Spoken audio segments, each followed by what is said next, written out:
Bandar paling berkuasa di dunia, New York City sekarang dipimpin oleh seorang Muslim iaitu Zohran Mamdani dan kemenangan dia buat Donald Trump koyak besar.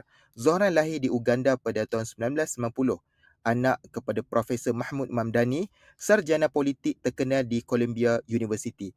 Dulu keluarga dia dihalau keluar dari Uganda oleh diktator Idi Amin. Hilang harta, hilang status tetapi mereka tak hilang semangat. Dari pelarian kini jadi pemimpin besar dunia.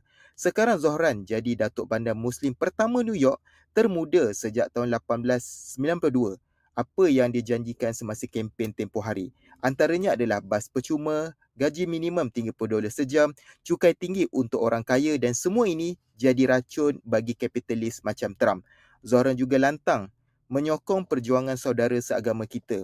Dia pernah cakap kalau PM Netanyahu jejak kaki ke New York, dia akan patuh pada arahan ICC untuk tangkap dia.